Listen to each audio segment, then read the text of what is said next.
Hi everybody, theory of demand and supply का आज हमारा लास्ट लेक्चर है। इसमें हम देखेंगे सबसे पहले कि सप्लाई की डेफिनेशन क्या है, इसके कितने डिटर्मिनेंट्स होते हैं, लॉ ऑफ सप्लाई क्या है, जैसे हमने लॉ ऑफ डिमांड पढ़ा था वैसे ही हम पढ़ेंगे लॉ ऑफ सप्लाई क्या है। उसके बाद इलास्टिसिटी ऑफ सप्लाई, जिसमें आप बहुत सारे टाइप्स के ग्राफ भी देखोगे और ग्राफ के थ्रू आपको समझने में आसानी होगी कि किस पर्टिकुलर केस में किसी भी गुड्स की सप्लाई कैसे वहाँ पे इम्पैक्ट होती है। उसके बाद हम लास्ट में देखेंगे कि कैसे इक्विलिब्रियम प्राइस पे आते हैं, क्योंकि लॉ ऑफ डिमांड में हमने देखा कि प्राइस जितनी कम होगी उसकी क्वांटिटी उतनी ही ज़्यादा डिमांड की जाएगी, राइट। लॉ ऑफ सप्लाई में हम कुछ और रीड करेंगे। तो फिर सप्लायर साइड और डिमांड साइड जो कंज्यूमर का साइड है बेसिकली, तो दोनों के प्राइस को लेके एक्सपेक्टेशंस अलग अलग होते हैं। तो फिर एक मिडिल ग्राउंड कैसे मिले, वही आपका होगा इक्विलिब्रियम प्राइस का सेंट्रल थीम, कि कैसे हम मिडिल पोजीशन पे हैं जिससे कि दोनों को फ़ायदा हो। तो ये हमारे लेक्चर के कुछ सैलिएंट पॉइंट्स हैं जिसको कि हम डिस्कस करेंगे। तो स्टार्ट करते हैं सबसे पहले सप्लाई के डेफिनेशन से। सप्लाई की डेफिनेशन क्या होगी, तो इसको हम ऐसे डिफाइन कर सकते हैं कि any quantity of goods,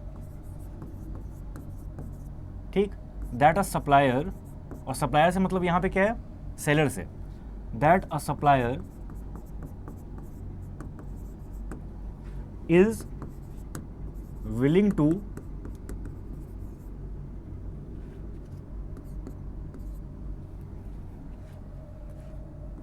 to के बाद आप इसमें ऐड कर देना एंड एबल टू, मतलब उसकी कैपेसिटी भी होनी चाहिए उतनी, and able to offer to the market,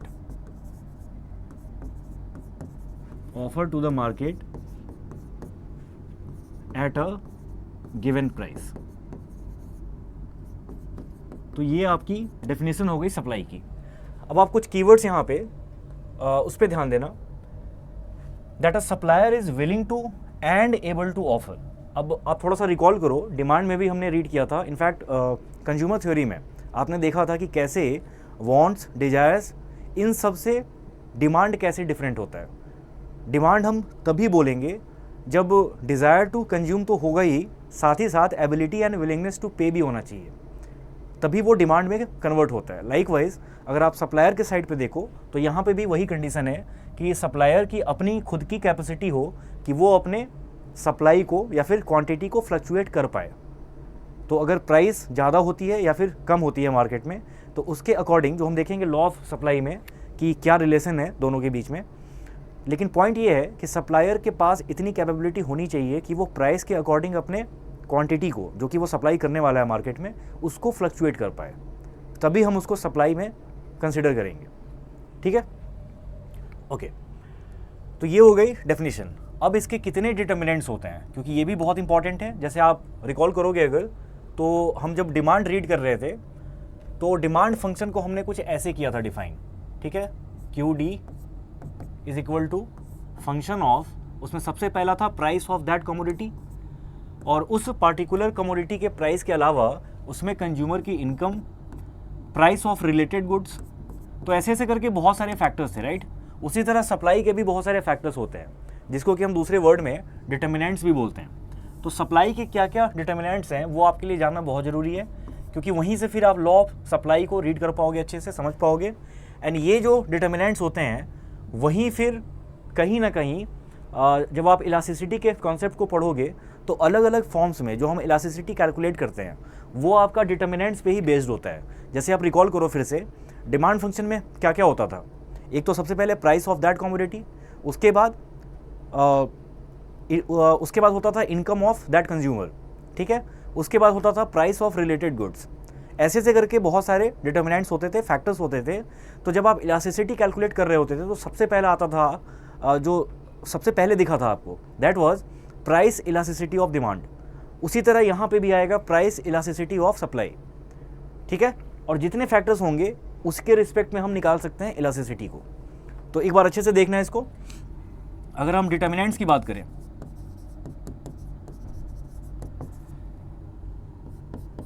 तो अगेन सबसे पहले market price of that commodity,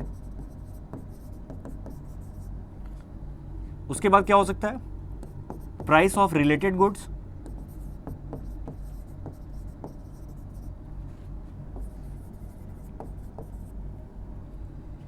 alright. अब ये क्यों रेलेवेंट है, तो आप ऐसे समझना कि अगर हम टी एंड कॉफ़ी को अगर हम परफेक्ट सब्स्टिट्यूट्स कंसिडर करें और हमें ये पता है मान लो कि टी की प्राइस बहुत ज़्यादा बढ़ गई है मार्केट में, तो ये चीज़ वेल अंडरस्टूड है कि अगर प्राइस बढ़ती है टी की तो उसकी डिमांड फिर मार्केट में कम हो जाएगी। अगर उसकी डिमांड मार्केट में कम हो जाएगी तो लोग फिर कुछ ऐसा ऑल्टरनेटिव ढूंढेंगे जो कि उनके टी के नीड को सेटिस्फाई करे। तो हो सकता है कि कॉफ़ी जिसकी प्राइस नहीं बढ़ी हो, तो सप्लायर्स कॉफ़ी के सप्लाई को बढ़ा देंगे मार्केट में, सो दैट लोग ज़्यादा से ज़्यादा कॉफ़ी कंज्यूम करें। तो इसलिए प्राइस ऑफ रिलेटेड गुड्स ये भी बहुत बड़ा डिटर्मिनेंट होता है लॉ ऑफ सप्लाई को मॉनिटर करने में। उसके बाद थर्ड है, और ऐसे ऐसे करके बहुत सारे हो सकते हैं, जैसे अगर हम देखें तो price of factors of production. जैसे मान लो कि कोई ऐसा लॉ आ गया, गवर्नमेंट ने कोई ऐसा लॉ लाया, या फिर अगर हम गवर्नमेंट को यहाँ पे इन्वॉल्व ना भी करें, तो ऐसे आप सोचो कि वर्कर्स वो है स्ट्राइक पे, लेबर की सप्लाई किसी भी फर्म को बहुत कम मिल पा रही है या फिर ना के बराबर मिल पा रही है। तो अगर लेबर की सप्लाई बहुत कम हो जाए तो ऑब्वियसली फिर क्या होगा, चीज़ों के प्रोडक्शन में ज़्यादा कॉस्ट इनकर होगा, और अगर कॉस्ट बढ़ जा रही है प्रोडक्शन की तो बाय डिफ़ॉल्ट मान के चलो कि आप फिर सप्लाई भी उससे बहुत ज़्यादा हैम्पर होती है, क्योंकि फिर क्या होगा, चीज़ों के दाम बढ़ जाएंगे, और जब दाम बहुत ज़्यादा बढ़ जाएंगे तो वो फर्म उतने क्वांटिटी में सामान मार्केट में नहीं बेच पाएगी जितने क्वांटिटी में वो पहले बेच पा रही थी। तो इसलिए सप्लाई पे इसका इम्पैक्ट आता है। अब इसके बाद बहुत सारे और फैक्टर्स हैं, जैसे अगर हम बात करें तो इसको हम कर सकते हैं स्टेट ऑफ टेक्नोलॉजी। अब ये कैसे करेगा इम्पैक्ट, तो आप ऐसे सोच के देखो, बहुत साल पहले आपने महात्मा गांधी के फ़ोटोज़ बहुत सारे देखे होंगे जिसमें वो चरखा, ठीक है, इसको यूज़ करके कपड़े बनाते थे। तो ऐसे ही आप अगर 100 साल पहले जाओ तो उस समय की टेक्नोलॉजी बहुत ही नोविस ऐसे स्टेज पे थी। मोस्टली काम मैनुअली होते थे, और जब भी मैनुअल प्रोडक्शन होती है तो क्वांटिटी जो लास्ट में ऐसे निकल के आएगी उसका क्वांटम बहुत कम होता है, उसका वॉल्यूम बहुत कम होता है। तो अगर आपने मशीन्स को, और उस टाइम के हिसाब से आप जिस टाइम फ्रेम की बात करो, अगर आपने उस समय के लेटेस्ट अवेलेबल टेक्नोलॉजी को यूज़ करके अगर प्रोडक्शन किया है तो हमेशा आपकी प्रोडक्शन कैपेसिटी आपके कॉम्पिटिटर से बहुत ज़्यादा रहेगी, राइट। तो जैसे जैसे टेक्नोलॉजी एडवांस लेवल पे जाती जाती है वैसे वैसे प्रोडक्शन का, या फिर आप ऐसे बोल लो कि आउटपुट का लेवल भी उससे बहुत ज़्यादा बढ़ने लगता है। तो टेक्नोलॉजी का जो स्टेट है, टेक्नोलॉजी की जो लेवल है उस समय की, वो भी सप्लाई को इम्पैक्ट करती है। उसके बाद लास्ट में गवर्नमेंट पॉलिसीज़। अब जैसे मान लो कुछ स्कीम्स हैं, फेम स्कीम है, और इस साल ही कोई इलेक्ट्रिक व्हीकल्स के लिए एक दूसरी स्कीम आई है।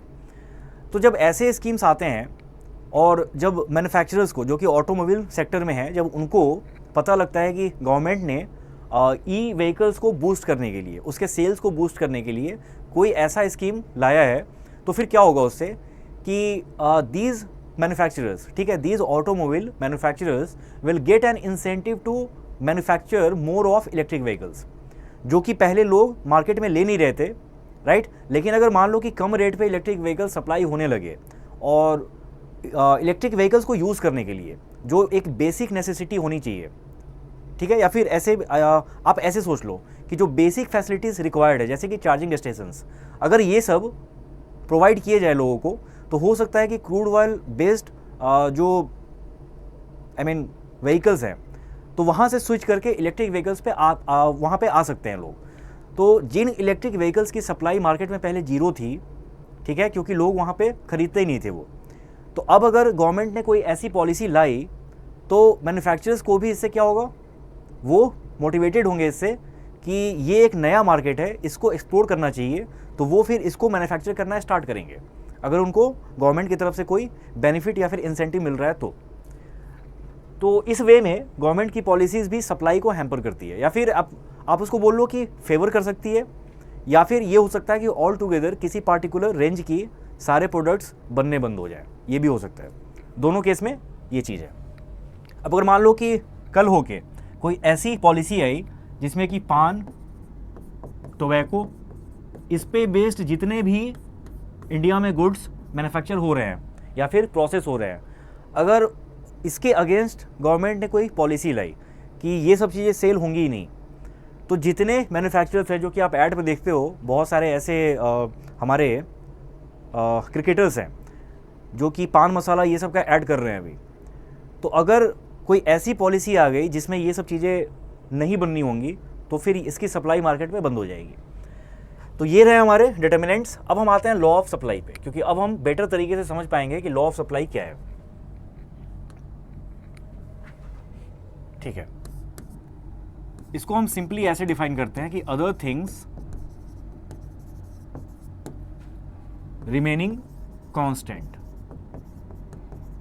और लॉ ऑफ डिमांड में आपने रीड भी किया था कि जब भी कोई ऐसी कंडीशन आती है, अदर थिंग्स रिमेनिंग कांस्टेंट, इसको हम क्या बोलते हैं? हो सकता है स्पेलिंग में गलत लिख रहा हूं, तो वो आप एक बार देख लेना।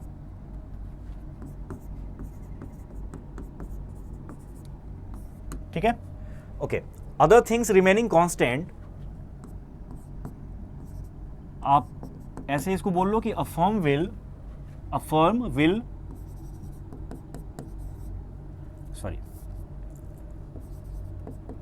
will supply more goods to the market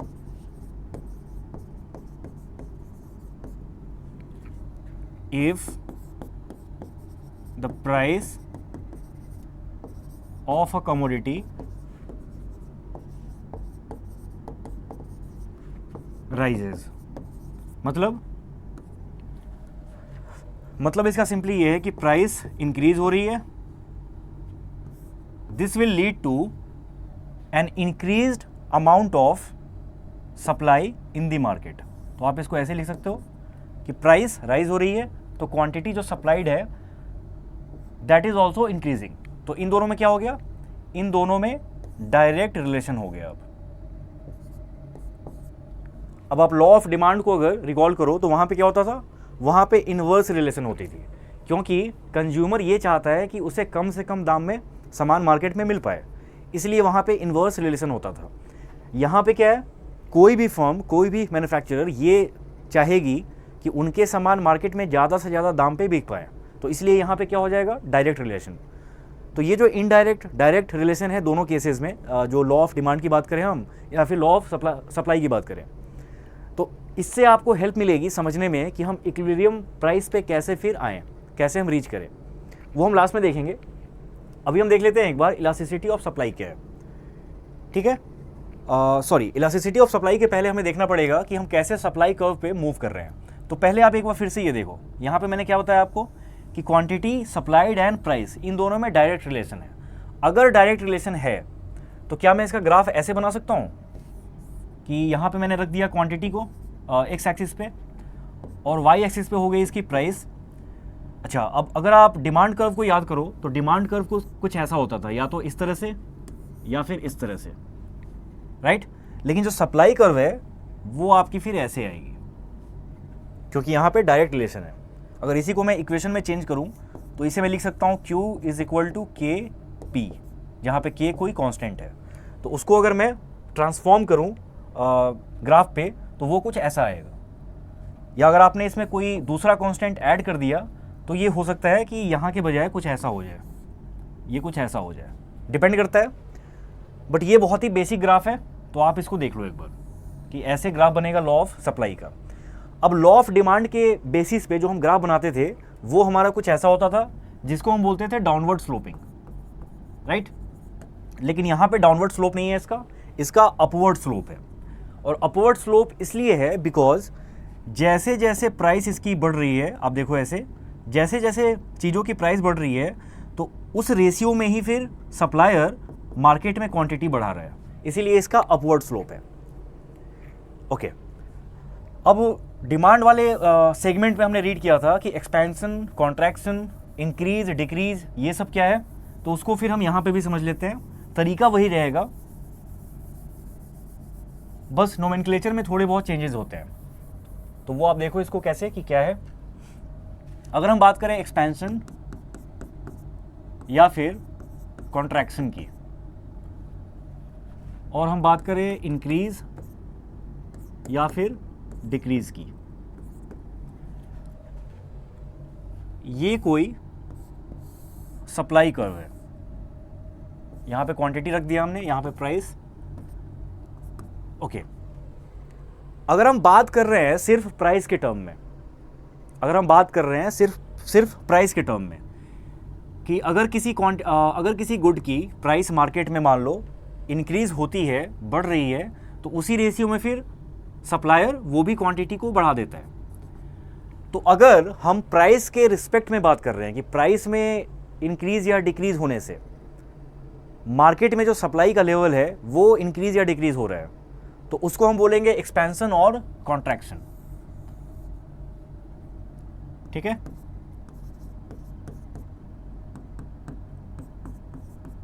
इसको हम बोलेंगे कॉन्ट्रैक्शन और एक्सपेंशन और कॉन्ट्रैक्शन।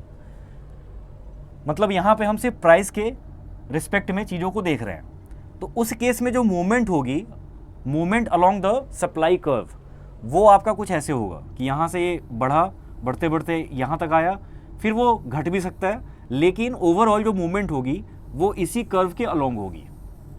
ठीक, लेकिन सप्लाई के डिटर्मिनेंट्स में जो हमने देखा कि प्राइस ऑफ दैट कमोडिटी, इसके अलावा भी बहुत सारे डिटर्मिनेंट्स होते हैं, जैसे प्राइस ऑफ रिलेटेड गुड्स या फिर कुछ और भी हो सकता है वो। तो अगर प्राइस के अलावा कोई फैक्टर चेंज हो रहा हो और उसके बेसिस पे सप्लाई में चेंज आ रही है, तो वहां पे उस केस में हम बोलेंगे कि देयर इज एन इंक्रीज और डिक्रीज इन सप्लाई। लेकिन अगर सिर्फ प्राइस की बात हो रही है तो वो हो जाएगा एक्सपेंशन और कॉन्ट्रैक्शन। तो ये आपको पॉइंट्स याद रखने हैं, यहां से क्वेश्चन फ्रेम हो सकता है। डिमांड वाले चैप्टर में भी डिमांड वाले वीडियो में भी मैंने आपको बताया था कि ये सब फैक्ट्स आपको याद रखने हैं कि कब एक्सपेंशन होगा, कब इंक्रीज होगा, दोनों में डिफरेंस है। तो अगर हम इंक्रीज और डिक्रीज की बात करें तो उसके लिए फिर हम कोई ग्राफ बनाते हैं दूसरा। तो एक सप्लाई कर्व ऐसे है, ठीक है। अब यहां पे क्या है, आपको एज्यूम करना पड़ेगा, मैं इसको लिख देता हूं इधर।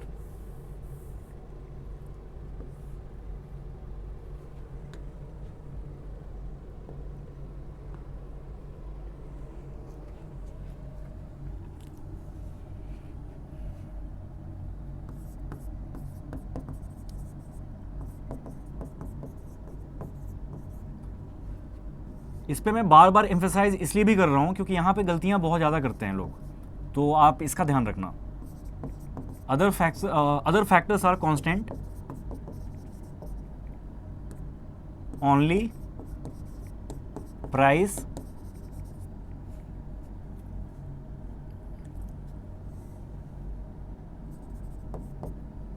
Price changes. अब मुझे अगर यहां पे लिखना हो तो मैं लिखूंगा प्राइस इज कांस्टेंट,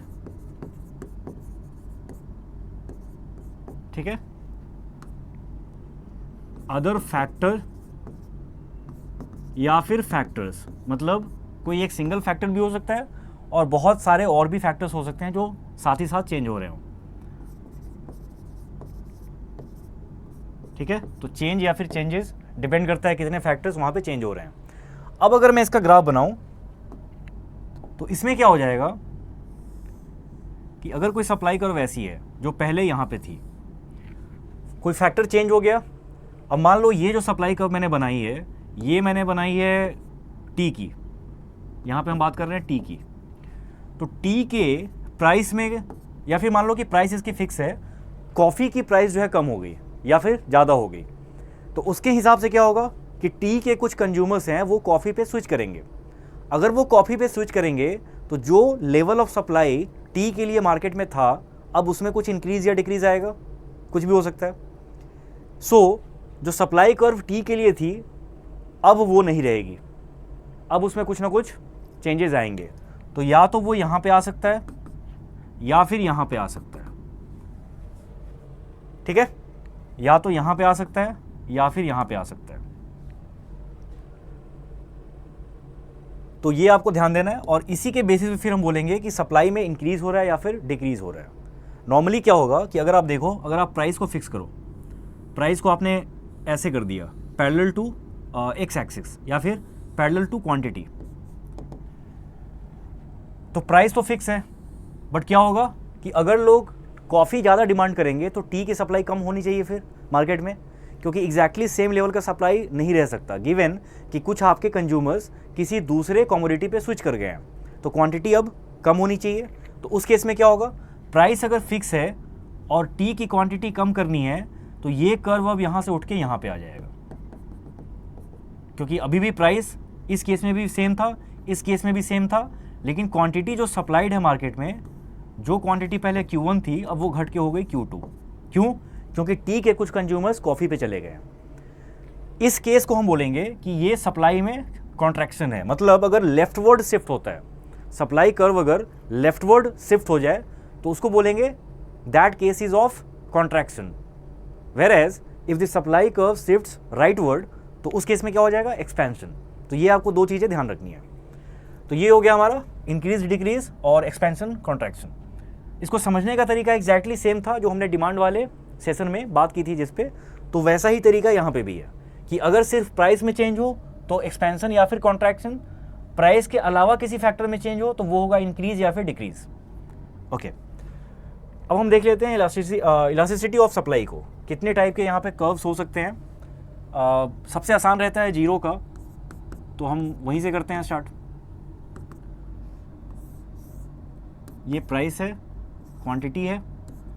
अब इलास्टिसिटी अगर जीरो हो तो इसका मतलब क्या हो जाता है, इलास्टिसिटी जीरो का मतलब होगा कि जो क्वांटिटी सप्लाइड का लेवल है, the level of quantity supplied to the market that will remain constant.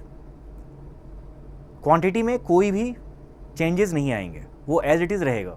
तो इसका मतलब क्या है, अगर क्वांटिटी में कोई चेंज नहीं है तो आप इस ग्राफ को ऐसे बना सकते हो, ठीक है, पैरेलल टू वाई एक्सिस, ऐसा इसका ग्राफ बनेगा। अब ये किस केस में हो सकता है, थोड़ा आप सोच के देखो कि क्वांटिटी सप्लाइड बिल्कुल चेंज नहीं हो रही है, क्वांटिटी बिल्कुल चेंज नहीं हो रही, भले ही प्राइस में कुछ भी ऐसे फ्लक्चुएशन हो रहा है, ड्रास्टिकली भी अगर बढ़ जाए बहुत तो भी उसकी क्वांटिटी वही रहेगी। किस केस में हो सकता है, आप ऐसे कुछ ऐसे ये लो एग्जांपल्स लो एज इट लाइक मेडिसिन्स हैं। अगर किसी कैप्सूल की 2 डोजेज किसी पेशेंट को कंज्यूम करनी है हर रोज़, तो उसका प्राइस कुछ भी हो, ठीक है, वो 2 से ज़्यादा कंज्यूम नहीं करेगा। ये बात मैन्युफैक्चरर को भी पता है।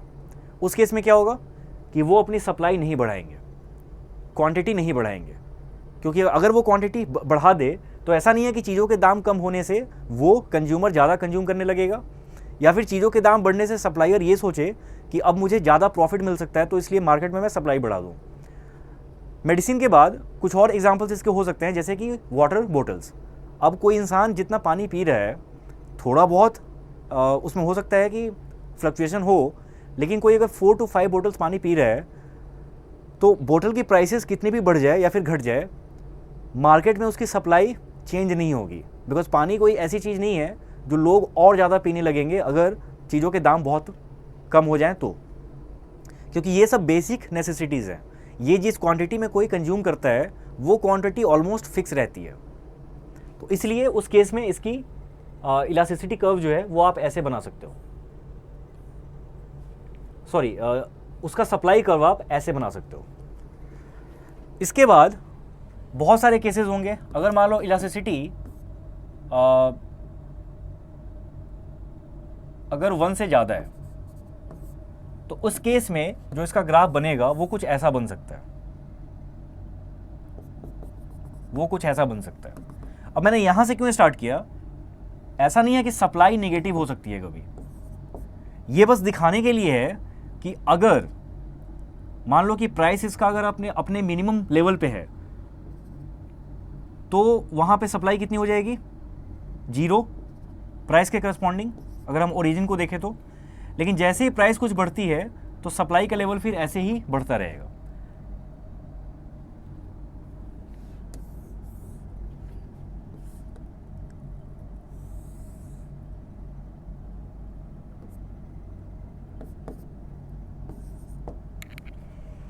ठीक है।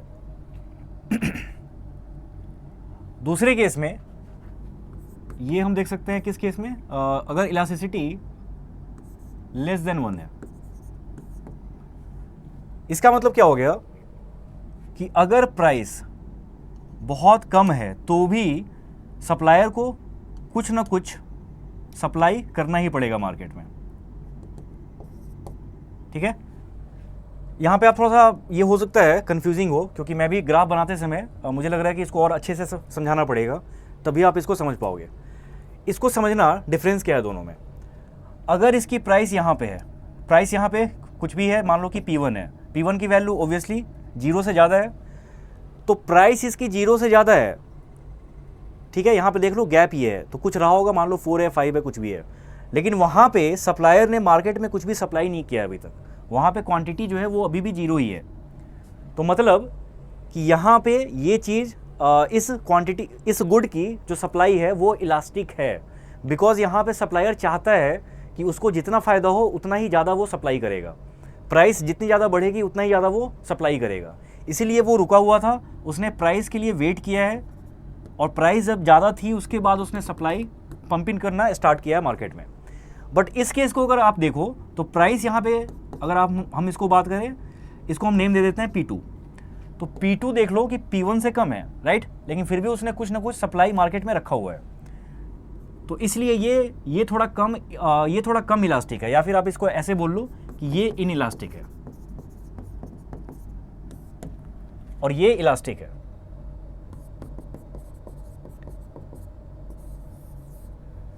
तो 1 से ज़्यादा अगर रहेगी इलास्टिसिटी तो उसका ग्राफ कुछ ऐसे बनेगा, और अगर 1 से कम है तो उसका ग्राफ कुछ ऐसे बनेगा, क्योंकि यहाँ पे कम प्राइस पे भी कुछ ना कुछ सप्लाई मार्केट में हो रखा है, और जैसे जैसे फिर इसकी प्राइस बढ़ रही है वैसे वैसे यहाँ पे आप देख लो क्वांटिटी भी बढ़ रही है, लेकिन इनिशियल लेवल पे उसने प्रोडक्शन को कंटिन्यू रखा है, वो वहाँ पे सप्लाई वहाँ पे चल रही है अभी भी।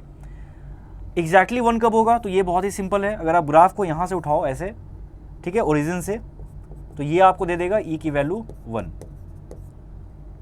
ठीक है, ठीक बीचों बीच में है ये, गिवन कि ये दोनों एंगल 45 डिग्री है।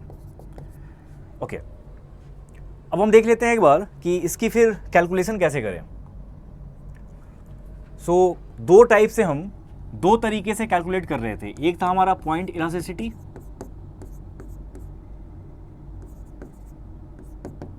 और दूसरा था आर्क।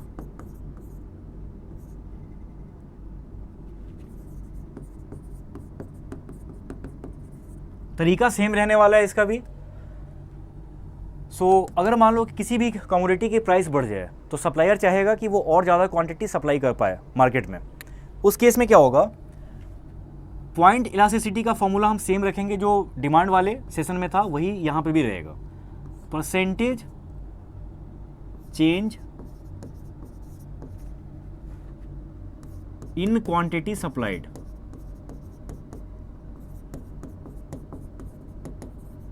ये चीज़ें आप एज्यूम करना कि ये सब में कांस्टेंट है, ठीक है, percentage change in quantity supplied. तो इसको मैं हटा देता हूँ, इसको शॉर्ट में यहाँ लिख देता, quantity divided by percentage change in price. अब क्योंकि मैंने यहाँ नीचे प्राइस लिखा है तो इसको मैं बोल सकता हूँ कि ये प्राइस इलास्टिसिटी है, ठीक है। ये क्या है, price elasticity, price elasticity of supply. उसी तरह अगर किसी रिलेटेड गुड की प्राइस बढ़ी हो या फिर घटी हो तो उस केस में हम क्या करेंगे कि नीचे लिखेंगे उस रिलेटेड गुड की प्राइस, और ऊपर हम लिखेंगे कि कितना परसेंटेज चेंज हुआ है in the quantity demanded of the base good. मतलब जिस गुड को हम रेफरेंस में रख के बात कर रहे हैं कि उसके किसी रिलेटेड गुड की प्राइस बढ़ी है, राइट, तो उस बेस गुड के क्वांटिटी में कितना परसेंटेज चेंज हुआ है वो हम रखेंगे ऊपर, और इसको फिर हम क्या बोल देंगे,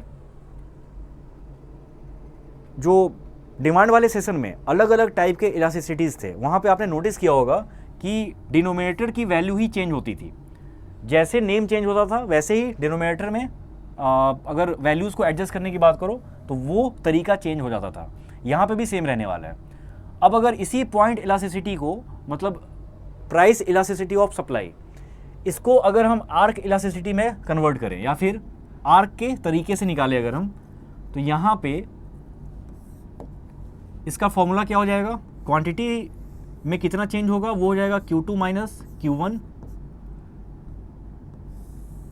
divided by Q2 plus Q1 whole divided by 2, ये हो गया। अच्छा, डिनोमिनेटर में क्या आ जाएगा, P2 minus P1 divided by P2 plus P1, यानी इसकी हम एवरेज वैल्यू ले रहे हैं। ये हो गया आर्क इलास्टिसिटी। अब यहां पे पॉइंट वाले मेथड को थोड़ा सा और हम रिफाइन करते हैं। तो यहां पे हम क्या करेंगे, Q2 minus Q1 divided by Q1 divided by P2 minus P1 divided by P1, और दोनों में 100 होगा, परसेंटेज में कन्वर्ट करना है इसलिए। अच्छा, एक आप यहाँ पे ध्यान देना पहले कि अगर हम बात करें प्राइस इलास्टिसिटी ऑफ सप्लाई की, तो अगर प्राइस बढ़ रही है, मतलब P2 बड़ा है P1 से, अगर प्राइस बढ़ रही है उस कमोडिटी की, तो मार्केट में उसकी सप्लाई भी बढ़ जाएगी।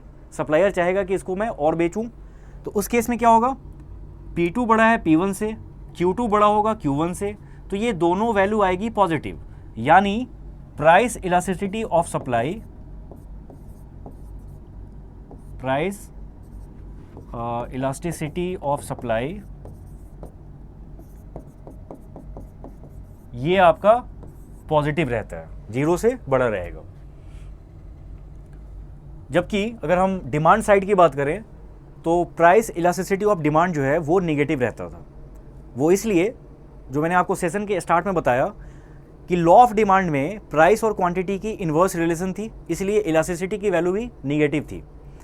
सप्लाई वाले केस में क्या होगा कि यहाँ पे क्योंकि डायरेक्ट रिलेशनशिप है, इसलिए इलास्टिसिटी की वैल्यू भी आपको यहाँ पे पॉजिटिव दिखाई देगी अगर हम प्राइस इलास्टिसिटी की बात करें तो ये आपको याद रखना है।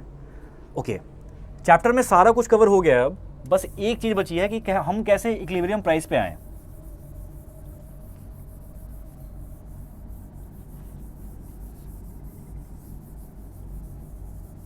तो इक्विलिब्रियम प्राइस पे आने के लिए अगर आप लॉ ऑफ डिमांड के कर्व को याद करो, तो लॉ ऑफ डिमांड के बेसिस पे जो कर्व हम ड्रॉ करते थे वो कुछ ऐसा होता था, प्राइस यहाँ पे, क्वांटिटी यहाँ पे।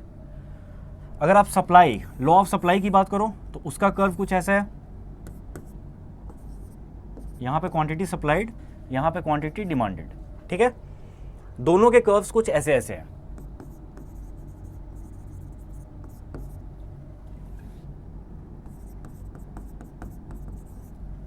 अब क्या होगा कि अगर मैं एक कर्व को दूसरे पे सुपर इम्पोज कर दूं, कुछ ऐसे कि ये सप्लाई का कर्व हो गया और ये डिमांड का हो गया, तो जो इनका इंटरसेक्शन होगा वो हमें देगा इक्विलिब्रियम प्राइस।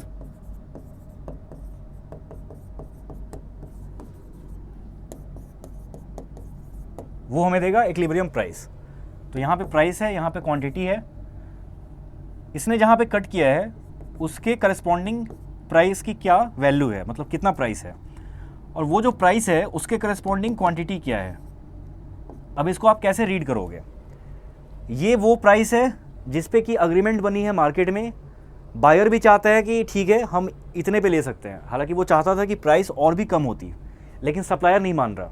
तो प्राइस को लेके जो अग्रीमेंट बनी है उसमें ऐसा डिसाइड हुआ है कि इसी प्राइस पे मार्केट में अगर आप बेचो तो हम आपसे लेंगे, और सप्लायर ने ये बोला कि ये मिनिमम प्राइस है जिस पे कि हम सेल कर सकते हैं, ठीक है, इससे हम कम नहीं आएंगे।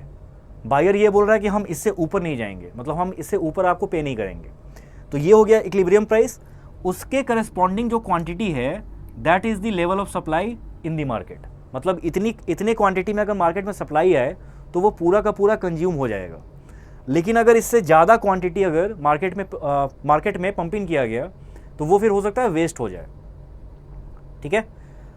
तो सप्लायर ये चाहेगा कि वो एग्जैक्टली इसी क्वांटिटी को सप्लाई करे, ना इससे कम ना इससे ज़्यादा, क्योंकि अगर उसने इससे कम किया, इससे कम सप्लाई करने में क्या दिक्कत आएगी कि उसका रिवेन्यू काफ़ी हिट हो जाएगा, काफ़ी ज़्यादा कम हो जाएगा। अगर वो इससे ज़्यादा सप्लाई करता है तो फिर वो इतना सामान बेच नहीं पाएगा मार्केट में। तो ये यहाँ पे कुछ इश्यूज़ हैं, तो इसीलिए एग्जैक्टली ये वाला जो इंटरसेक्शन का पॉइंट है वहाँ पे प्राइस इक्विलिब्रियम प्राइस है और वहाँ पे क्वांटिटी इक्विलिब्रियम क्वांटिटी है। अब ऐसा हो सकता है कि डिमांड की वैल्यू आपको इक्वेशन के फॉर्म में दी हुई हो। जैसे अगर मैं कुछ भी रैंडम ऐसे आपको बोलूँ तो डिमांड अगर प्राइस के टर्म्स में एक्सप्रेस किया गया है, जैसे D equal to P² + 3P + 1, कुछ भी हो सकता है, या फिर अगर हम लीनियर की ही बात करें तो 6p + 4 कुछ ऐसा है। तो demand is equal to 6p + 4। अब वहाँ पे अगर आप प्राइस उसमें इंसर्ट करो तो आपको quantity demanded at that price मिल जाएगी। उसके बाद जो लॉ ऑफ सप्लाई की इक्वेशन बनेगी, लॉ ऑफ सप्लाई को फॉलो करते हुए जो इक्वेशन बनेगी, वहाँ पे भी Q आपको प्राइस के टर्म में मिल जाएगा। तो अगर आपको इक्विलिब्रियम प्राइस निकालनी हो जब सप्लाई और डिमांड दोनों के इक्वेशंस दिए होंगे, तो जब ये दोनों इक्वेशंस दिए होंगे तो आपको करना सिंपली इतना है कि आप दोनों इक्वेशन को इक्वेट कर देना, क्योंकि दोनों इक्वेशन प्राइस के ही टर्म में होगा। आप उसको इक्वेट करोगे तो आपको P की वैल्यू मिल जाएगी। ये जो P की वैल्यू है ये आपको इक्विलिब्रियम प्राइस देगा। अब क्वेश्चन में ये हो सकता है कि लिखा हो कि आप इक्विलिब्रियम क्वांटिटी निकालो, और ये दो इक्वेशन यहाँ पे दी हुई हैं। तो सबसे पहले आप तो प्राइस निकालोगे, वो प्राइस जब निकलेगा तब आप किसी भी इक्वेशन में पुट कर देना, वो आपको सप्लाई दे देगा। ठीक है, वो आपको इक्विलिब्रियम सप्लाई दे देगा। तो यहाँ से ऐसे क्वेश्चन फ्रेम हो सकते हैं। बाकी न्यूमेरिकल वो इलास्टिसिटी वाले कॉन्सेप्ट से भी आ सकता है, बट क्योंकि ये हमने पहले डिस्कस कर रखा है इसलिए मैं आज आपको फिर से नहीं बता रहा। मैंने इसके फॉर्मूले आपको बता दिए लिख के कि कैसे कैसे इसकी एडजस्टमेंट होती है। वो आप जैसे जैसे क्वेश्चन सॉल्व करोगे वैसे वैसे और भी ज़्यादा क्लियर होता रहेगा, राइट। तो इस लेक्चर में मुझे इतना ही समझाना था। Theory of demand and supply ये पूरा कवर हो चुका है। जहाँ जहाँ से क्वेश्चन फ्रेम हो सकते हैं वो भी मैंने आपको बता दिया। अब जो नेक्स्ट चैप्टर है वो हम स्टार्ट करेंगे अगले सेशन में। Thanks for watching.